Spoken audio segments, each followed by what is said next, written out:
and there is not the same evaluations in different circumstances. Now I think the referee decided to for the red card, and I don't want to comment this referee decision because I didn't like to do it.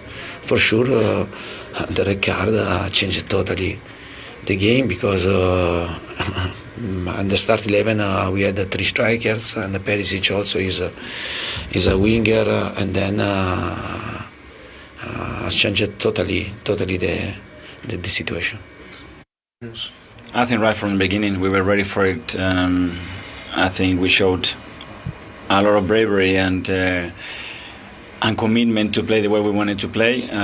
We generated the energy that we wanted to generate at the stadium, which is incredibly helpful when you play a game like this. And I think the players took the game, grabbed the game from the hand, and I think we deserve to win the game. Got identical hair to when you played with him, hasn't he? It hasn't changed a bit. All moved. Very good start to the season for Arsenal and for Mikel Arteta, as we can show you with these stats. Interestingly, only the bottom one did Arsenal actually ever win the league, 2003-04, the unbeaten season.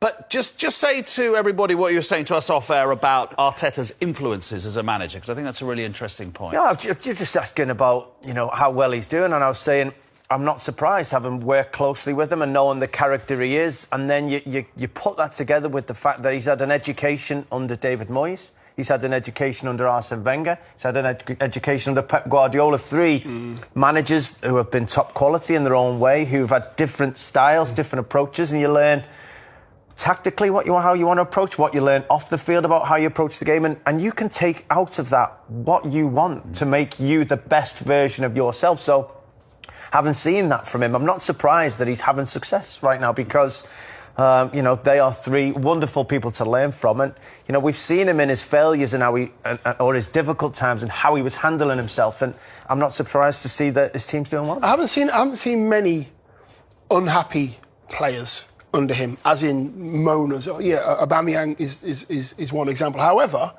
the kids and the seniors and the Xhaka situation, he seems to have managed it very, very well and kept everybody happy, Well, you think about last season and the players that, in his words, he had to get out of the club. And then you look at yesterday, when they scored that goal and Xhaka gets the team together and the spirit and the camaraderie. They just scored a goal, and yet we're all staying here. We're all having a word. We are one team, one unit. What a turnaround that is for us. So Arsenal played quite progressively. I think even some Tottenham fans say that the way they play, which is on the counter at times, might be a bit frustrating. But sometimes, does on the counter mean that actually you drop so deep you think, well, we've got safety in numbers, but it's not necessarily as simple as that? No, it's okay. It's okay. Look at all the numbers there that they do have in the boxes. All the players are back doing what they need to do. There's one just outside the box, but you can get back into a very, very good defensive position and not contribute anything to that defensive spell of work. I mean, look at them. They're all in the box. But if you're going to counter, how would you say Tottenham are going to counter from that position? Your Sons and your Richarlisons are too deep to actually counter-attack. So I think they've just, in this game, found themselves not quite in a moment of panic, but overdoing their jobs, not trusting. And look how free Partey is then. Yeah, not trusting the defenders to do their jobs. The midfielders need to all step up 5 or 10 yards, step back into midfield where they're doing their own job. They were so guilty of dropping deep, allowing Arsenal, who were terrific on the day. There's no getting away from that. And even though this is a Lloris Howler, there's still, look how many Tottenham players are back there. Again, you can get players back, but then what happens is there's so many players back, nobody knows who to mark. You've doubled up on the amount that need to be there, really, and then you start passing them. But he was your man, or was he your man?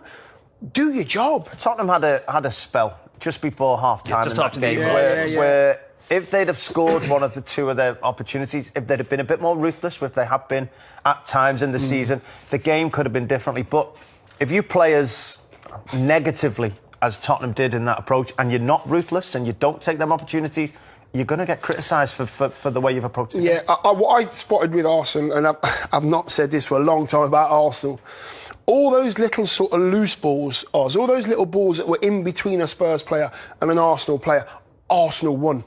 Just those little fighting balls, it's just there, and they fought and they wanted it. They're the bits. As a Spurs player, you're thinking, oh, he's stronger than me. Oh, he's got there before me. It's mental doubt. Arsenal were very mentally strong in that game. So after Jesus made it 2-1, Royal got sent off, then Arsenal made it 3-1. Let's have a word with Chris Foy. Chris, there's quite a lot of a debate about this red card. What did you feel as to the validity of the decision?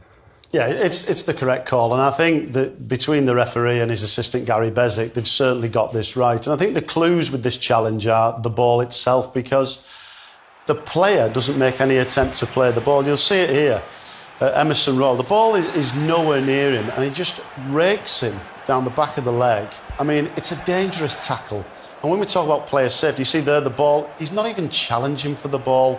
Does it endanger the player's safety? It does. But between the two match officials, Gary Bezic and Anthony Taylor, they've made the right call. That is definitely a red card.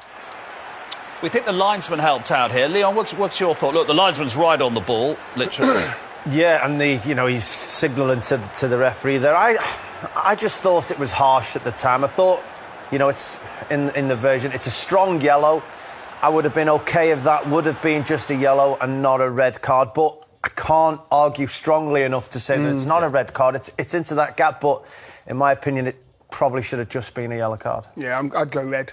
I'd go with Chris. I think it's a red, and the reason that Chris gave for me is perfect, because if Ozzy's this side, I'm always going to have the ball on this side, so I'm in between the two, and that's exactly what the situation was. I just think it was a tackle that was made lazy. I think you're right, yeah. And he was having a torrid day as well. He was, to be fair, and he was frustrated. But for me, it's dangerous. I think it's one of those, and we'll speak to Chris a little bit later, thank you, that if it had been given a yellow, that wouldn't have been overturned either. And some referees would have only given a yellow, and the other half would give a red, and that's, that's the way it's an it is. in-between one. But And it's an in-between one, and we're happy with the on-field decision. Absolutely. Now, Granit Xhaka's playing well, isn't he? And that's not something that we've said that often, that regularly, because he's playing further up the pitch. That's the point. Yeah, I think he plays for his country further up the pitch as well, and he seems to be, enjoying it, and he seems to be smiling. Arsenal seem to be getting better performances from him, and he's affecting football matches in a positive way.